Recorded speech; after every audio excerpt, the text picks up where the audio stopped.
aqui, mergulhando em todos os detalhes escabrosos, inaceitáveis, escandalosos das investigações que seguem em andamento sobre a fraude bilionária do INSS. Inclusive, nessa altura, já apontam que o Instituto foi omisso, para dizer o mínimo, quanto ao crime, apesar de diversos alertas em sequência ao longo dos últimos anos e diversas denúncias se avolumando ao longo dos tempos. Agora, eu trago aqui um personagem nessa trama toda, que é um lobista conhecido como Careca do INSS, apontado como intermediário dessas fraudes. Inclusive, teve uma mala com R$187 mil em dinheiro vivo e carrões de luxo, como um Porsche, como um Jaguar, como uma BMW, todos apreendidos. Além disso, a CGU, a Controladoria Geral da União, identificou quase 20 municípios localizados principalmente no interior de estados nordestinos, onde mais de 60% dos aposentados e pensionistas tiveram descontos nas suas mensalidades. E era uma coisa sorrateira, silenciosa, são pequenos valores, só que de pequeno valor em pequeno valor fica um rombo e uma fraude bilionária, como a gente está diante aqui.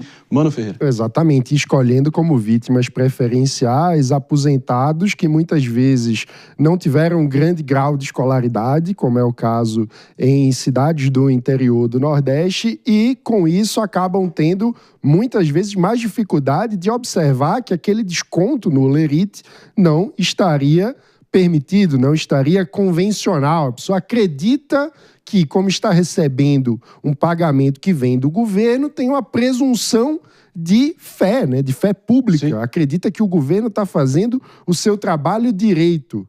Parece que sempre é um erro acreditar no bom trabalho no governo brasileiro. É impressionante. Outro desdobramento que eu acho essencial da gente pontuar, Marinho, é que a Polícia Federal, desmentindo a narrativa que vinha sendo apresentada pelo governo federal, demonstrou que, pelo menos em 6 oportunidades, o INSS foi notificado pela Controladoria Geral da União, alertado para modificar os procedimentos e impedir que esta roubalheira continuasse, e nada fez.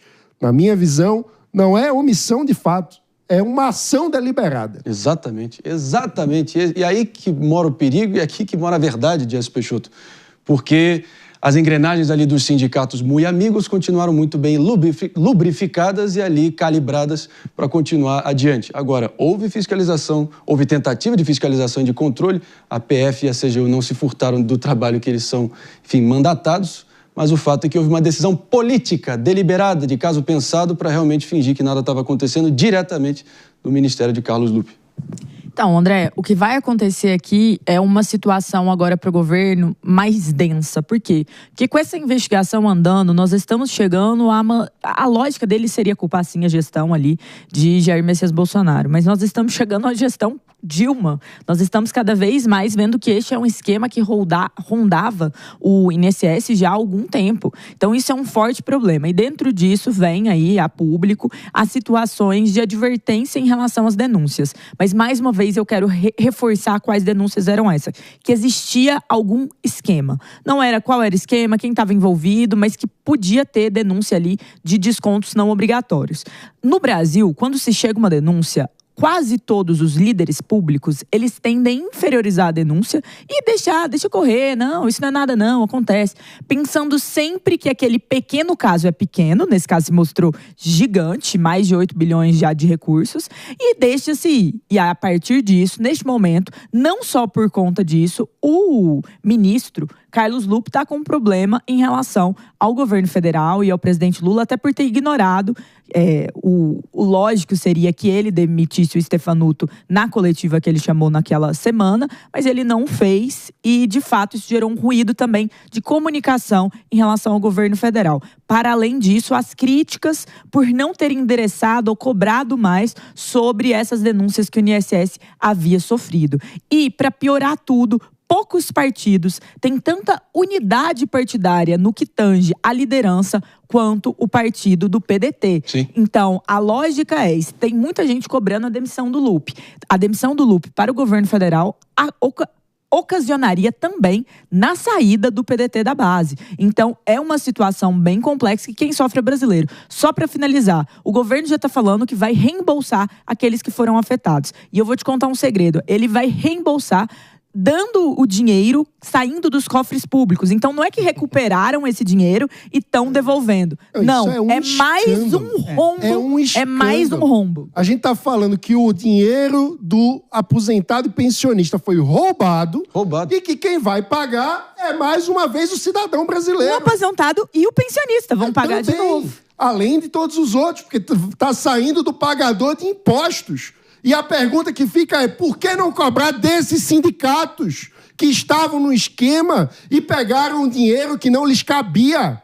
Por que não fazer com que aqueles que roubaram paguem essa conta? É inacreditável. E num contexto em que a presidência da República se recusa a demitir o ministro Carlos Lupe, a gente está falando do governo puxando esse problema para o seu colo. Sim, como eu já disse outra vez, temos a marca do presidente Lula aí, tanto na não demissão do Carlos Lupe, que é uma responsabilidade, uma decisão política dele, como também não podemos esquecer, entre os sindicatos beneficiados pelo esquema, está um cuja direção é ocupada na vice-presidência pelo irmão do presidente Lula. Essa história é absurda. Isso que eu ia falar. Eu queria agora saber, igual o Marinho, imitar, assim, pra falar assim, não mexe com meu irmão, não.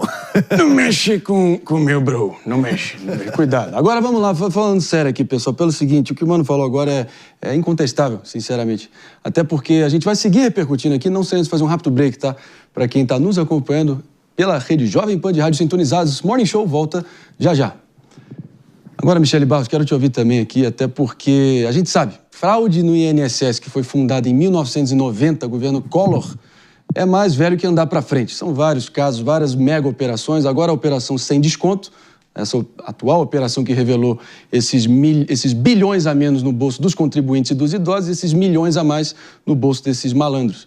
Agora, não deixa de ser uma ironia, e no Brasil sempre tem que ter uma pitada de esculhambação, que logo um careca foi o responsável por dar um chapéu, um belo de um chapéu no INSS. Né? A ironia está pronta, né? E é uma vergonha para a sociedade brasileira, é mais uma vergonha. E mais uma vez a gente tendo que noticiar um grande esquema de rombo, mexendo, o pior de tudo que eu acho, assim, é com o bolso de quem ganha quase nada. Exatamente. De quem não consegue nem pagar por uma medicação. Nos rincões do Nordeste, principalmente. Nos rincões do Nordeste. Assim, e como o Mano bem colocou, não sabe questionar. Ele olha aquele olerite, ele olha lá e diz assim, o que é isso aqui? Não sei. Será que você fez alguma coisa? Não sei. Não sei nem onde procurar. Nesse caso, a maldade é maior ainda, porque os valores eram muito ínfimos ali. Até para quem qualquer 20 ou 30 reais é uma quantia substancial, ainda assim é difícil você detectar. É muito difícil. E assim, é tão vergonhoso que na investigação da Polícia Federal apontou-se lá que até carro de luxo teria sido presenteado para a mulher ali do procurador do INSS, e tudo bem,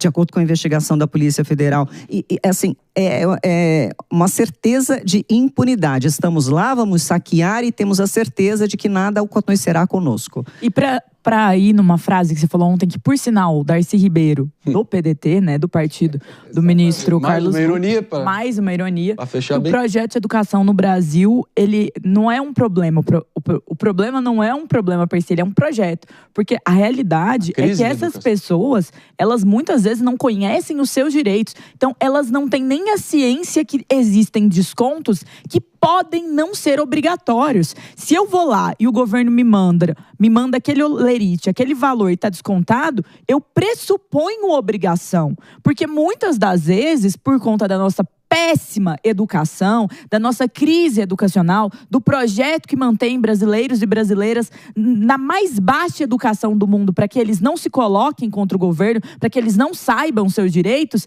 pensa que o governo mandou, então não pode tirar. E é por isso que esse pessoal, a investigação da PF já mostra, escolhia regiões mais carentes ainda dessa qualidade de educação, de acesso à internet, de acesso a pessoas que podiam esclarecer que aquilo não era correto. Então, assim, é um projeto e é todo um esquema que ele é embebido de maldade, ele é abjeto, ele é nojento e, ao mesmo tempo, esse grupo, ele nunca fez para o INSS funcionar para ter as consultas mais rápidas, para passar os valores de uma maneira mais rápida. Quantas famílias com crianças, com pessoas com deficiência, com pessoas que não estão podendo trabalhar, não conseguem rápido a audiência para, de fato, serem vistas por um médico? Quantos brasileiros passam por isso todos os dias? Por esses atrasos, por tudo. E agora nós vemos mais de 8 bi, é B de bola.